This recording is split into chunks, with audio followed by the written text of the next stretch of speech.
ما درد جہاں غیر خدا یار ندارم ما درد جہاں غیر خدا یار ندارم جزیات خدا ہیچ دیگر کار ندارم میں عاشق مولا ہوں میری عشق نرالا میں عاشق مولا ہوں میری عشق نرالا جملہ جہاں جس کی تجلی سے اجالا میں صورت یوسف کو نہیں چاہنے والا میں صورت یوسف کو نہیں چاہنے والا میں قیس کے مانند نہیں عاشق لیلا ইমানদার মুসলমান আমাদের রব হলেন আল্লাহ আমাদের সব হলেন আল্লাহ আল্লাহ যদি আমাদের সব আল্লাহ আমাদের রব ওই আল্লাহকে যদি বন্ধু বানাইতে পারি ওই আল্লাহকে যদি আপন বানাইতে পারি আসমান আপনার জমিন আপনার तमाम পৃথিবী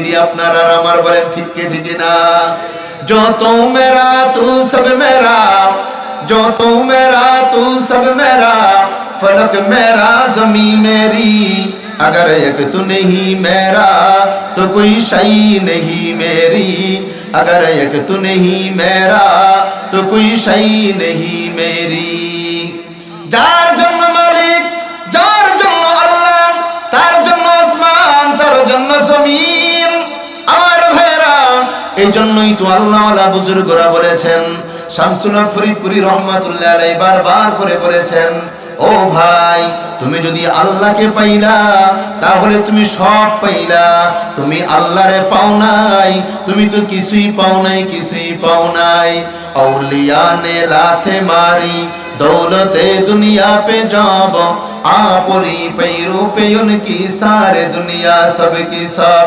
औलिया रा करे अब्बा इख्तियार জাহিলারা কারে দুনিয়া ইখতিয়ার আল্লাহ ওয়ালারা দুনিয়ার পাগল হয় না দুনিয়ার পাগল হয় না আল্লাহ ওয়ালারা তো আল্লাহর পাগল হয় আর দুনিয়া তাদের পায়ের নিচে চলে আসে বলি না সুবহানাল্লাহ আমার ভাইরা ও যুবক বন্ধুরা অনুরোধ করে যাই আমি তো লম্বা আলোচনা করব না ছোট্ট করে দুইটা কথাই বলবো মালিককে যদি পাইতে চাই মালিকের জান্নাতটা যদি পাইতে চাই মালিক তো আমাদেরকে অল্প দিনের জন্য দুনিয়াতে পাঠাইলেন ও ভাই বাবা বেশি দিন আপনিও থাকবেন না আমিও থাকবো না বেশি দিন থাকার জন্য আল্লাহ পাঠায় নাই আপনার আমার গাড়ি আল্লাহ এই দুনিয়ার মধ্যে পাঠাইলেন এই গাড়িটা বেশি দিন চলবে না হঠাৎ করে আপনার গাড়িটা বন্ধ হয়ে যাবে আমার গাড়িটা বন্ধ হয়ে যাবে আল্লাহর নবী বলেন উম্মত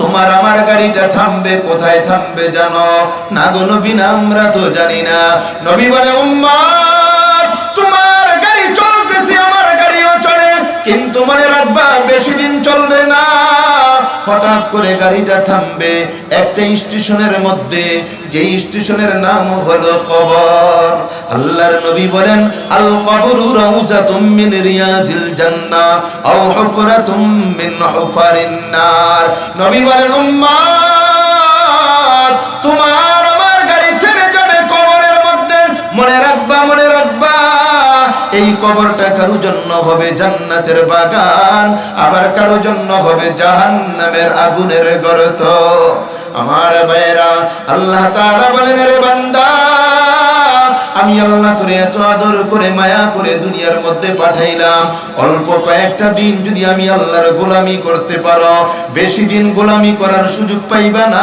বেশি দিন না অল্প কয়েকটা দিন যদি আমি মালিকের গোলামি করো যখন তুমি কবরের মধ্যে আসবা আমি আল্লাহ ঘোষণা করব ফেরেশতারা যাও আমি আল্লাহর গোলামি করে যে কবরে আসবে কবরে আসার পর সে গোলাম না বরং আমি আল্লাহর বন্ধু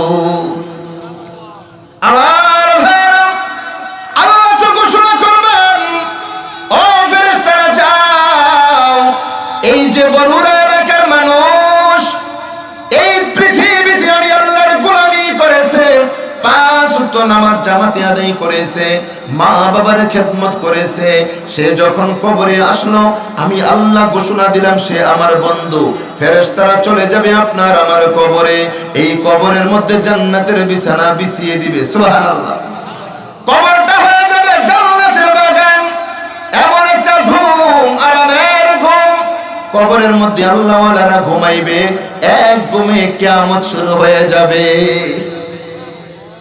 আমার ভাইরা, দুইটা কাজের মাধ্যমে আল্লাহওয়ালা হওয়া যায়, দুইটা কাজের মাধ্যমে জান্নাত পাওয়া যায়। বলেন কয়টা কাজ? জোরে বলেন তো কয়টা?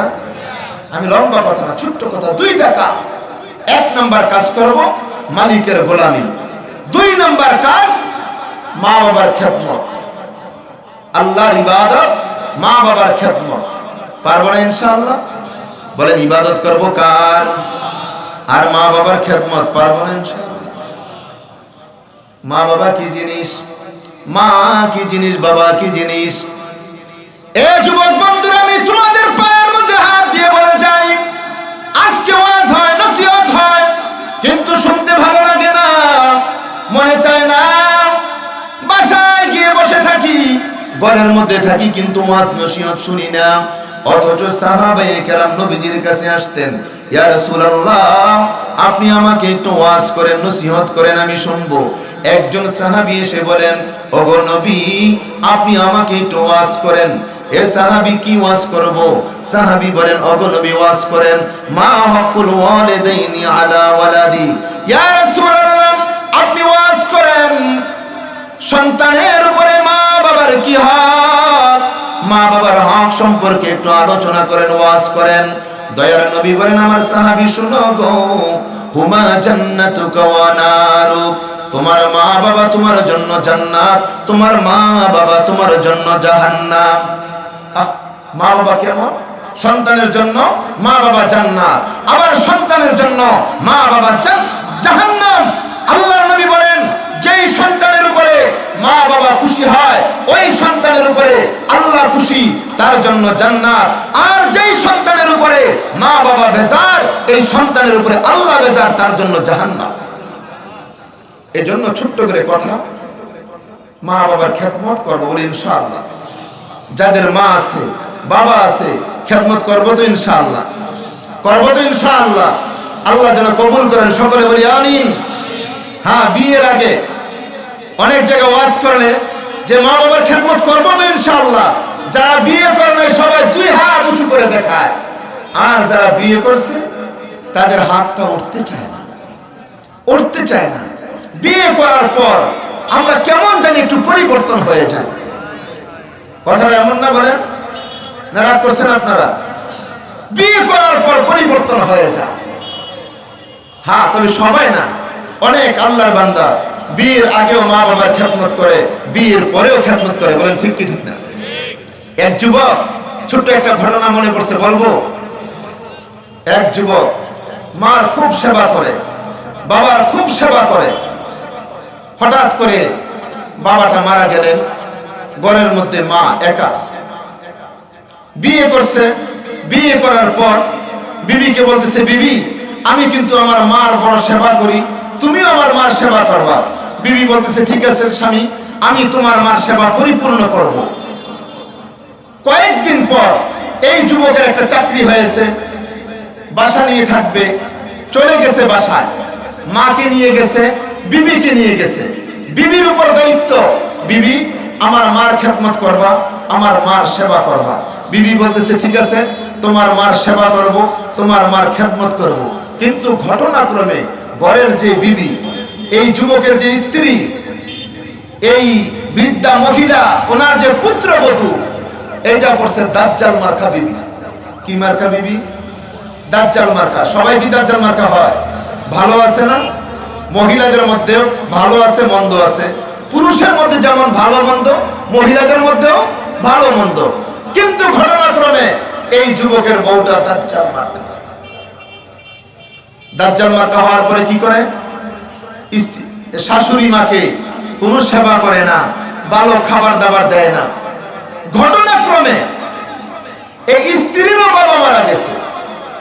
স্ত্রীর যখন বাবা মারা গেছে, স্বামীর কাছে তখন বায়না ধরতেছে, স্বামী, তোমার বাবা নাই, তোমার মাকে তুমি বাসায় রাখতেছ, আমারও তো বাবা নাই, আমার মাকেও তোমার বাসায় নিয়ে আসো। স্বামী বলতেছে, ঠিক আছে, তোমার মাকেও আমি বাসায় নিয়ে রাখবো।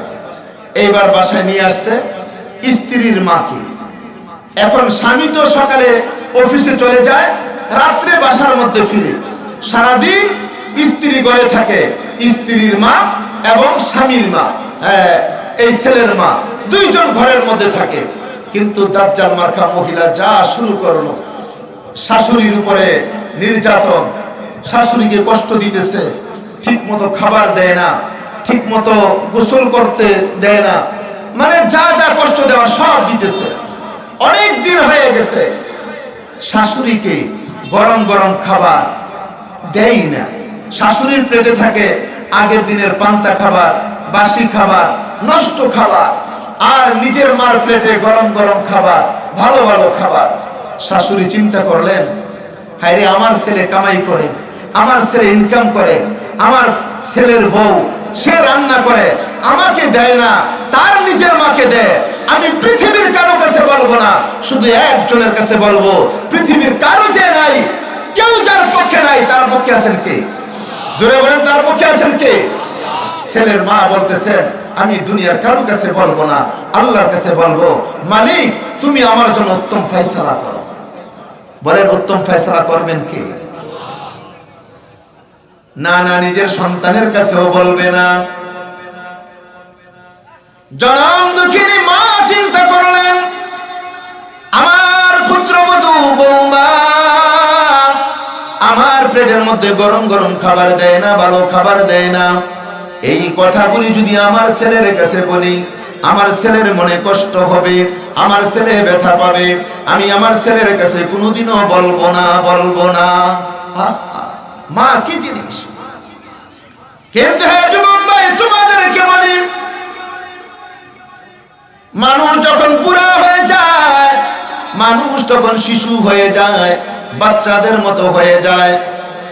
বাচ্চারা যেমন এটা সেটা খাইতে মনে চায়, বুড়া মানুষেরও এটা সেটা খাইতে মনে চায়, তাই না? এ যুবক ভাই, খুব খেয়াল করে দেখবেন, আপনি আপনার ছেলেরে, আপনার মেয়েকে, বাচ্চাকে একটা চকলেট দিলে খুশি হয়। আপনার বাড়িতে যদি আপনার বুড়া দাদা দাদি থাকেন, এদের হাতের মধ্যে চকলেট দিবেন, এদের হাতের মধ্যে চিপস দিবেন, দেখবেন এরাও খুশি হয়। কারণ বুড়া মানুষ বাচ্চাদের মতো হয়ে যায়। এই বুড়ি মহিলা, যুবকের মা, মনের মধ্যে একটা বড় শখ, জানি না কোন দিন যেন মারা যাই।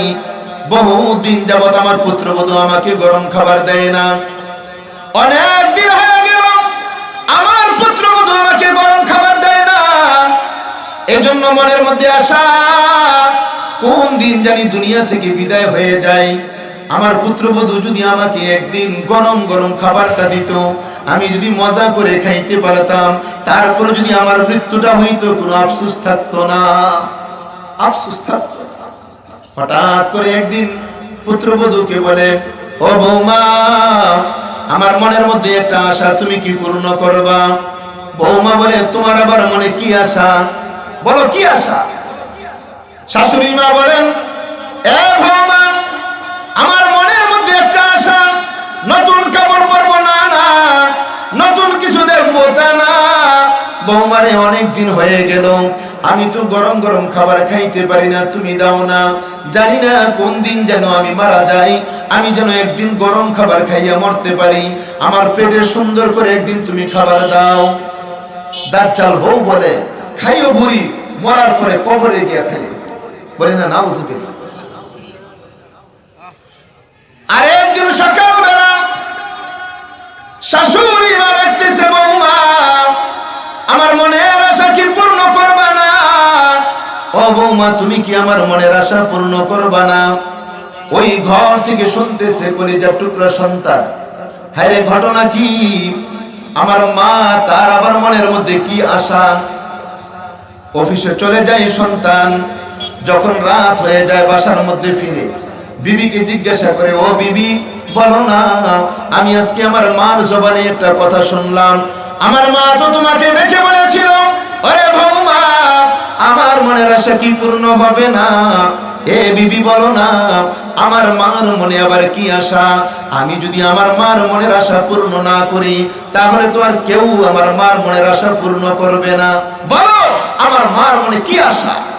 দাজ্জাল মার্কা বউ, মহিলাদের চক্রান্ত, বড় কঠিন চক্রান্ত। এই ছেলের বউ বলতেছে, ওগো স্বামী, তোমার মার মনে যে কি আশা, সেই কথা আমি যদি বলি এই সমাজে তুমি মুখ দেখাইতে পারবা না। ছেলে বলতেছে, সর্বনাশ, আমার মার মনে আবার কি আশা? তখন বলতেছে, তোমার মার মনের আশা হলো পাশের বাড়িতে একজন বুড়া আছে, ওই বুড়ার সাথে বিয়ে বসতে চায়। বলেন না নাউজুবিল্লাহ। ছেলে শুনে আশ্চর্য, আমার মা তো এমন ছিল না, এই বৃদ্ধ বয়সে আমার মা আবার পাশের বাড়ির বুড়াকে বিয়ে করতে চায়, ঘটনা কি? মন খুব খারাপ, আর কথা বলে না। আবার 2 দিন পর আবারও শুনতেছে, বিবি বলতেছে, মা বলতেছে, বৌমা, মনের আশা কি পূর্ণ করবা না? আপনারা বলেন তো মনের আশাটা কি? মনের আশা কি? একদিন গরম গরম খাইবে, এতটুকু কি মনের আশা? আজকেও ছেলে শুনলো, আমার মা বলতেছে, বৌমা, আমার মনের আশা কি পূর্ণ করবা না? যখন রাত হয়ে গেল, আবার বিবিকে জিজ্ঞাসা করে, ও বিবি, আমি তো শুনলাম আমার মা আজকেও তোমার কাছে দাবি করলো, বৌমা, আমার মনের আশা কি তুমি পূর্ণ করবা না? ও বিবি, বলো না, এই মুহূর্তে আমি কি করতে পারি? দাজ্জাল মার্কা বিবি বলে, স্বামী গো, তোমার মার ব্যাপারে তোমার সিদ্ধান্ত, আমি কোনো সিদ্ধান্ত দিব না। ও স্বামী, মনে রেখো, এই কথা যদি আমার মা যদি কোনোদিন জবান দিয়ে এই কথা বলতো, আমি পাশের বাড়ির বুড়াকে বিয়ে করতে চাই, তাহলে আমি আমার মাকে বনবাসে রেখে আসতাম, আমার মাকে আমি বনবাসে রেখে আসতাম। ছেলে বলতেছে, স্বামী বলতেছে, বিবি, তোমার মা যদি এমনটা করতো, তুমি তোমার মাকে বনবাসে রাখতা। আমারও মন চায়, আমার মা যেহেতু এই কাজ করে, আমিও আমার মাকে বনবাসে রেখে আসবো। বনবাস, সাগরের ওই পার, বন জঙ্গল, ওই পারে রেখে আসবো। জানি না আপনারা কোনোদিন সুন্দরবন গেছেন কিনা। আমি গত 2 বছর আগে এক প্রোগ্রামে সুন্দরবন গেলাম। সুন্দরবন প্রোগ্রাম করার পরে আমাকে বলতেছে, হুজুর, চলেন আপনাকে সুন্দরবন দেখাই আনি। ঠিক আছে, চলেন যাই। ট্রলারে উঠলাম সুন্দরবন দেখার জন্য। আবার আমাদেরকে বলে দিছে, হুজুর, সুন্দরবন যাবেন কিন্তু বনের কাছে যাবেন না, দূরে থাকবেন, ওইখানে তো হিংস্র জানোয়ার আছে, ভাগ আছে, আপনাদের আক্রমণ করতে পারে। গেলাম, একটু যাওয়ার পরে দেখতেছি বিশাল বড় এক সাপ সুন্দরবনের পাশ দিয়ে যাইতেছে। আরেকটু যাওয়ার পরে দেখতেছি অনেক বানর, আরেকটু যাওয়ার পরে দেখতেছি হরিণ। তখন বললাম, আর যাওয়ার দরকার নাই, চলো ফিরে যাই। এই তো হলো বন। স্ত্রী বলতেছে, ও স্বামী, তোমার মাকে কি করবা জানি না, আমার মা যদি এমন কাজ করতো, আমার মাকে আমি বনবাসে রেখে আসতাম। স্বামী চিন্তা করলেন, তাহলে আমিও একটা কাজ করি, আমার মাকেও বনবাসে রেখে আসি, আমার মাকেও বনবাসে রাখবো। ওই বনবাসে যদি রেখে আসি, আমার মাকে হয়তো শিয়ালে অথবা কোনো ভাগ বললো আমার মাকে খেয়ে ফেলবে। এই সমাজের মধ্যে আমার আর ইজ্জত সম্মান নষ্ট হবে না, আমার ইজ্জত সম্মান নষ্ট হবে না। ছেলে কি করলেন, তারপরে দিন অফিসে গেল, আসার সময় মার জন্য ঘুমের ট্যাবলেট নিয়ে আসছে। মার জন্য ঘুমের ট্যাবলেট। কেউ দেখে না, কে দেখেন? জোরে বলেন না, কে দেখেন? রাত্রে যখন ছেলে আসে, জনম দুঃখিনী মা, মার মুখের মধ্যে ঘুমের বড়ি, মার মুখের মধ্যে ঘুমের ট্যাবলেট দিয়ে দিল। মা তো ঘুমে অচেতন হয়ে যায়।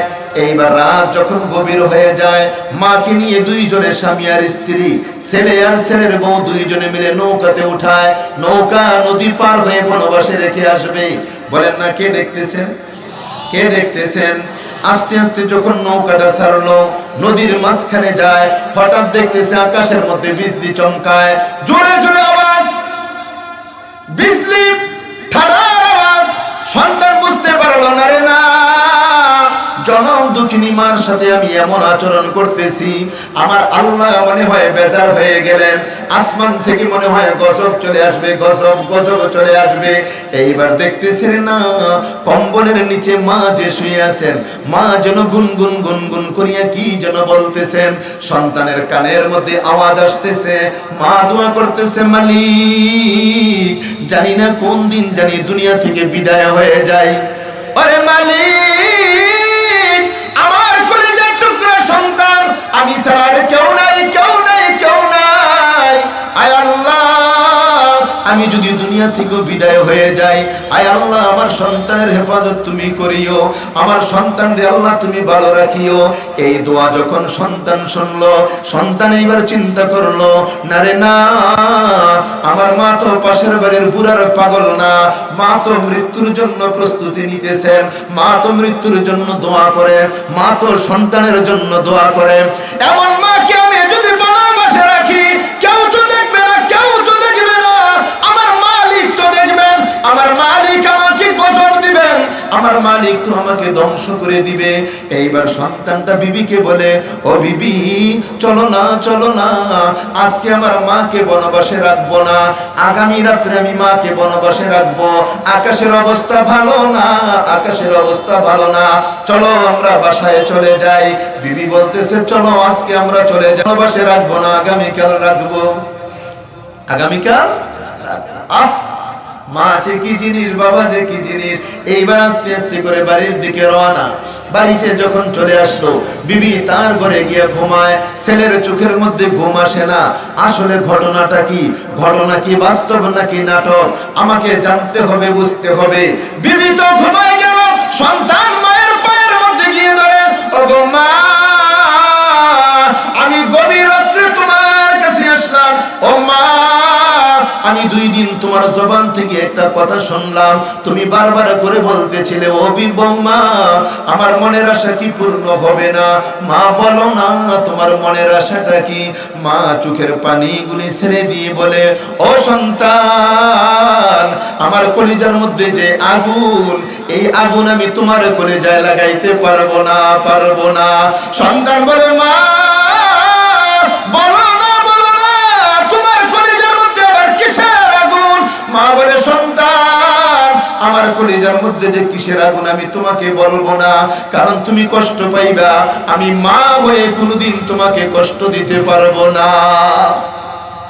কিন্তু সন্তান তো নাসুর বান্দা। সন্তান বলে, ওগো মা, তুমি যদি না বলো আমি তো আজকে ঘুমাইবো না, আমি তোমার পাও ছাড়বো না। মা তুমি বলো, মা বলো, তোমার মনের আশাটা কি? মা বলো, তোমার মনের আশাটা কি? মা এবার বললেন, ও সন্তান, তোমার কোনো অভিযোগ নাই, তোমার কাছে কোনো অভিযোগ করবো না, কিন্তু আমার নসিব খারাপ, আমার কপাল খারাপ। একমাত্র বৌমা, আমার ঘরে যখন আমি বৌমাকে আনলাম, আদর করলাম, সোহাগ করলাম, সন্তান রে, আমার মনে শুধু একটা আশা, আমি বহুদিন যাবত, তুমি তো জানো না, আমি গরম খাবার পাই না, আমি শুধু পান্তা আর বাসি খাবার পাই। তোমার বিবি আর তার মা মজা মজা করে খায়, গরম গরম খায়, আমার মনের আশা শুধু গরম খাবার আর কিচ্ছু না।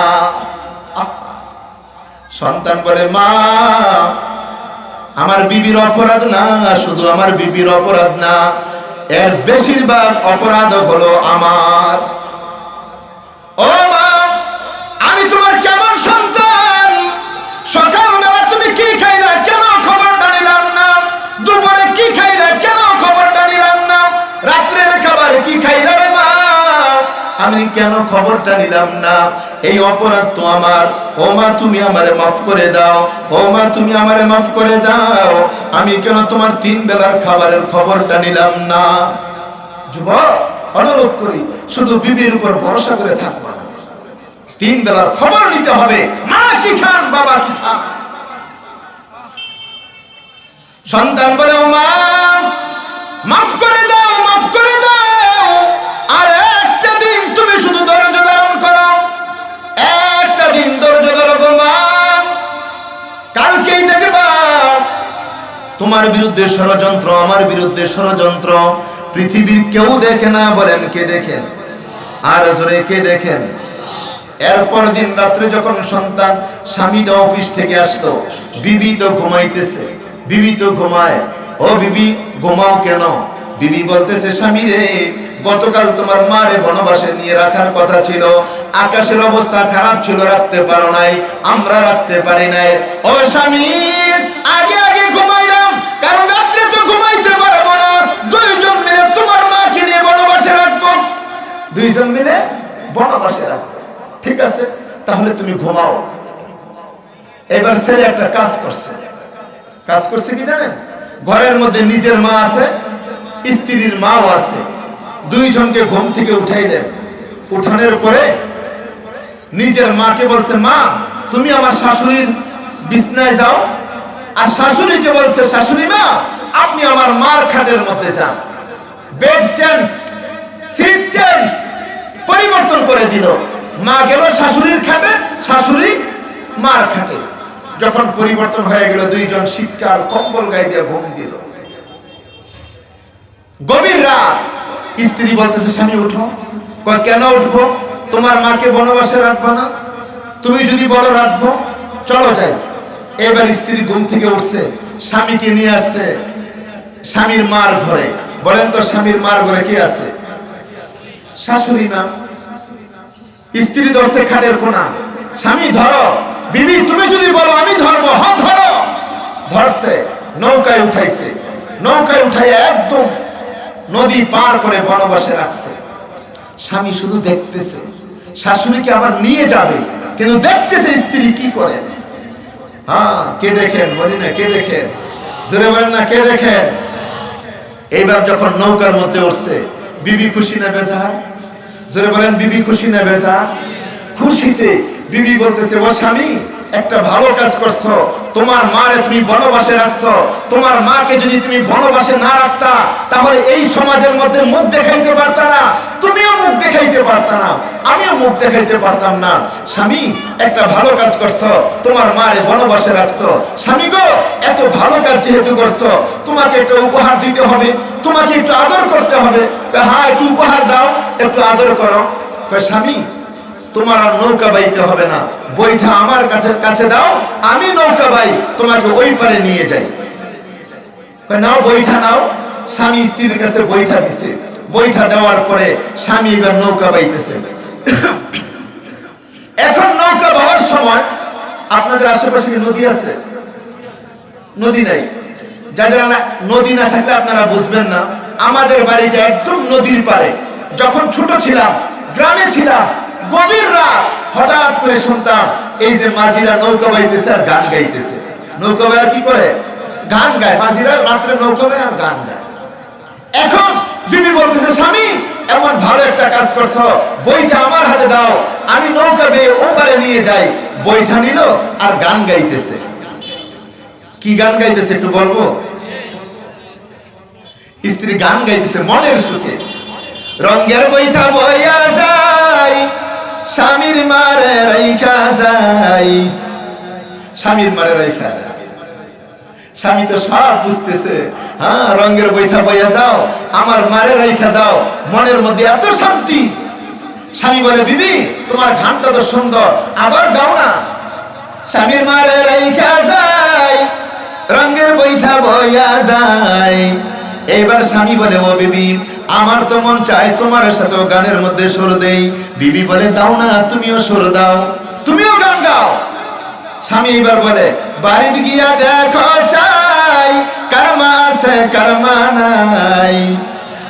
এবার বাড়িতে গিয়া দেখো কর্মা আছে কর্মা নাই। আমার মার বিরুদ্ধে ষড়যন্ত্র করবা, আল্লাহর পক্ষ থেকে তোমার মার বিরুদ্ধে ষড়যন্ত্র হয়ে যাবে। বলেন ঠিক কি ঠিক না? যারা পুত্রবধূ, আমি আপনাদেরকে অনুরোধ করে চাই, শাশুড়ির খেদমত করেন। আপনি একদিন শাশুড়ি হবেন, হইতে হবে না? বলেন শাশুড়ি হইবে না? যেমন কর্ম তেমন ফল। जैसी करनी वैसी बरनी, ना माने तो करके देख, बेहेश्त भी है रिज़्क़ भी है, ना माने तो मर के देख। তুমি যেমন কর্ম করবা তেমনই ফল পাইবা। এ যুবক বন্ধুরা, তোমাদের পায়ের মধ্যে হাত দিয়ে বলে যাই, হাকিমুল উম্মাত মুজাদ্দিদ মিল্লাত আশরাফ আলী থানভী রাহমাতুল্লাহ আলাইহি বলেন, আমার ভাই শোনো, মা বাবার খেদমত যদি করো, মা বাবার খেদমত যদি করো, আমার আল্লাহ এই দুনিয়ার মধ্যে তোমাকে 5টা পুরস্কার দিবেন। কয়টা পুরস্কার? মা বাবার খেদমত করলে 5টা পুরস্কার পাওয়া যাবে। 1 নাম্বার পুরস্কার, আল্লাহ হায়াতের মধ্যে বরকত দিবেন, নেক হায়াত দিবেন, আল্লাহ দীর্ঘ হায়াত দিবেন। কারণ মা আর বাবা প্রায় তো দোয়া করেন। মা এইভাবে দোয়া করেন, মালিক আমার মাথার মধ্যে যত চুল, এই চুল পরিমাণ হায়াত আমার সন্তানকে দিও। বলেন ঠিক কি ঠিক না? শুধু তাই না রে ভাই, মা যে কেমন জিনিস। সন্তান যদি অসুস্থ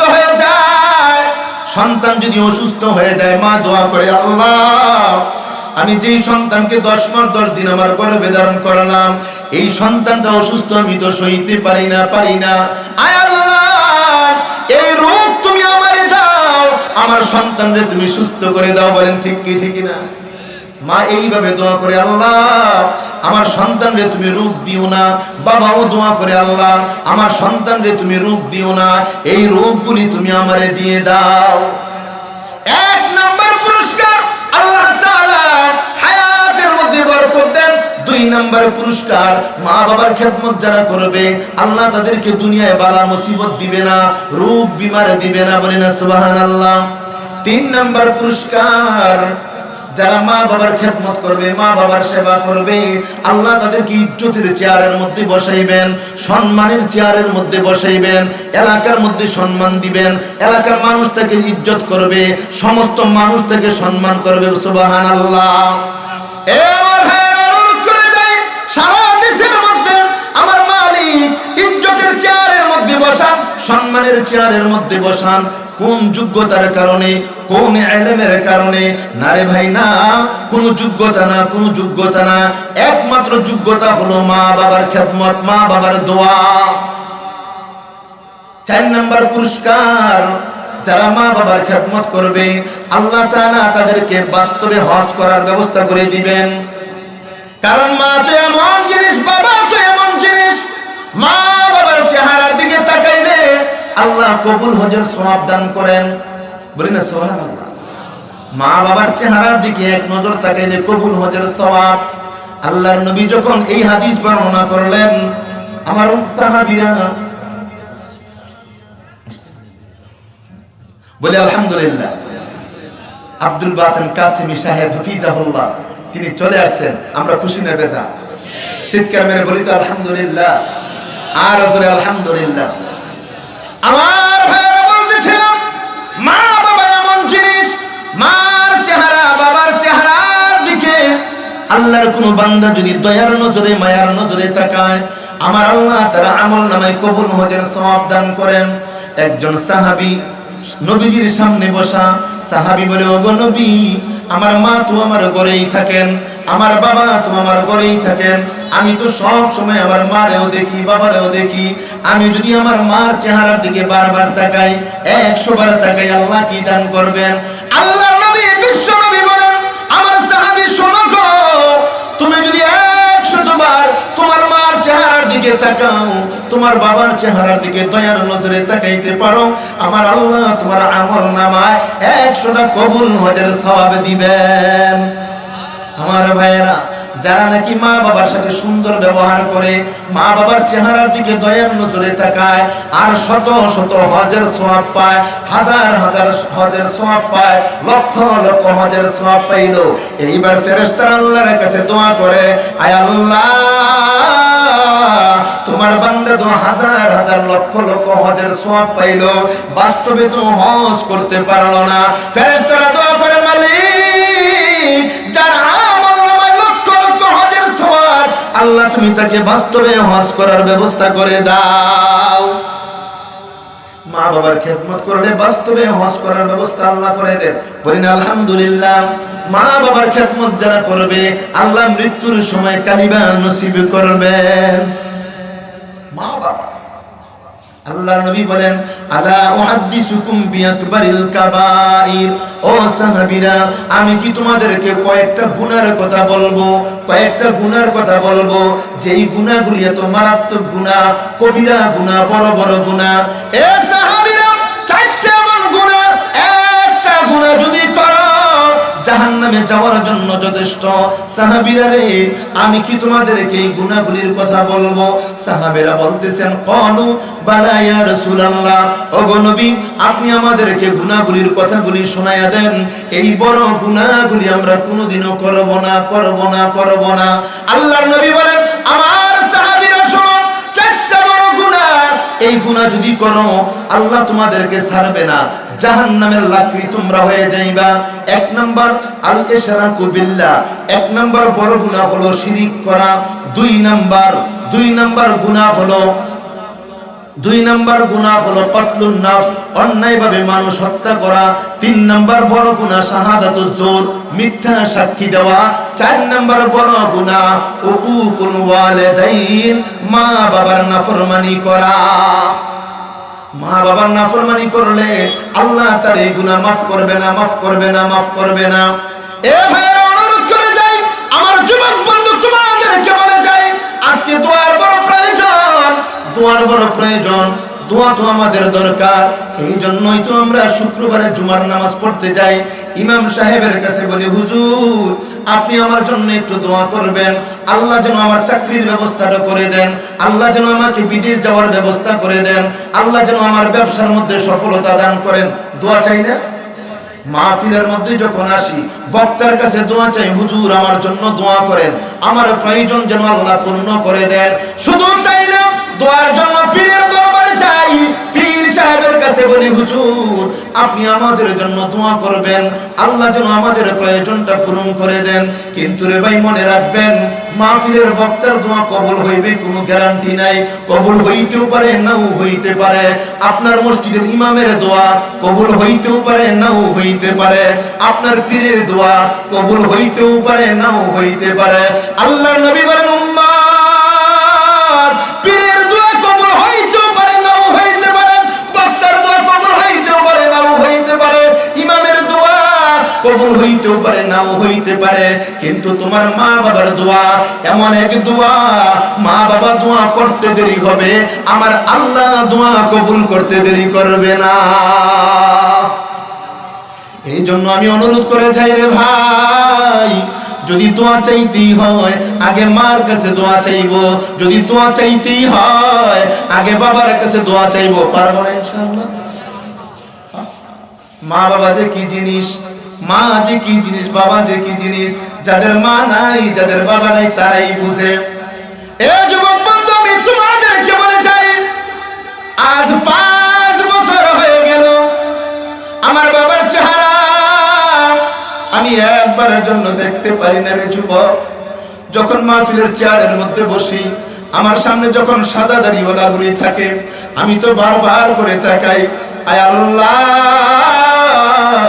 কত সাদা দাড়িওয়ালা দেখতেছি, কিন্তু আমার বাবাকে আর দেখি না। এই যুবক বন্ধুরা, আমার বাবা যখন বাড়িতে ছিলেন, মাঝে মধ্যে প্রায় যাইতাম, বাবার চেহারার দিকে তাকাইতাম, আর মনে মনে খুশি হইতাম, আল্লাহ একটা কবুল হজের সওয়াব তো পাইলাম। আবার বাবার চেহারার দিকে তাকাইতাম, আবার মনে মনে খুশি হইতাম, আল্লাহ আরেকটা কবুল হজের সওয়াব পাইলাম। আবার তাকাইতাম, আবার কবুল হজের সওয়াব পাইলাম। কিন্তু রে ভাই না, বাবা যখন চলে গেলেন আর তো কবুল হজের সওয়াব পাওয়ার কোনো সুযোগ নাই। এই জন্য অনুরোধ করে যাই, রে ভাই, যাদের ঘরে মা, যাদের ঘরে বাবা, তুমি জান্নাতটা কামাই করে লও, তুমি জান্নাতটা কামাই করে লও। মার সেবা করো, বাবার সেবা করো, জান্নাতটা কামাই করো। বাইজিদ বুস্তামি আল্লাহর ওলি হয়েছেন মার সেবা করে, তিনি মারিফাতের সম্রাট হয়েছেন, মা বাবার খেদমত করে। বলেন ঠিক কি ঠিক না? আল্লাহ তাআলা যেন আমাদেরকে মালিকের গোলামি করার তৌফিক দান করেন। যাদের মা বাবা দুনিয়াতে বেঁচে আছেন, মা বাবার খেদমত করার তৌফিক দান করেন। আল্লাহ আমাদেরকে কবুল করেন। বলি না আমিন। কষ্ট হইল আপনাদের? রাগ করছেন আপনারা? বেজার হয়েছেন আপনারা? বলি না আলহামদুলিল্লাহ। আজকের এই মাহফিলে আমরা আসি নাই, কে যেন এনেছেন? জোরে বলতে হবে, কে এনেছেন? চিৎকার মেরে বলি তো একবার আল্লাহু আকবার। এমন এক মাদ্রাসায় আসলাম, যেই মাদ্রাসা মকবুল মাদ্রাসা। কারি সাহেব হুজুরের নামটা আপনারা জানেন তো নাকি? মরহুম কারি সাহেবের নামটা কি বলেন তো? কারি আব্দুর রহমান, নব্বরাল্লাহু মারকাদা। আল্লাহ যেন মাফ করে দেন, জান্নাতের উঁচু মাকাম দান করেন। একজন বুজুর্গ মানুষ ছিলেন, মাদ্রাসা প্রতিষ্ঠা করে গেছেন। আমি ওনার ছাত্র কিভাবে ঢাকা থেকে আসছি, ওনার নাম শুনে শুধু আমি একা না, আমরা কয়েকজন ইমাম, আমাদের পুস্তকের এলাকার কয়েকজন ইমাম আমরা মিলে আসছি। আমরা যাই বরুড়াতে, আমরা যাই হুরুয়াতে, ওই কারি সাহেবের ছাত্র হয়ে আমরা আসবো। এসে হুজুরের কাছে সূরা ফাতিহা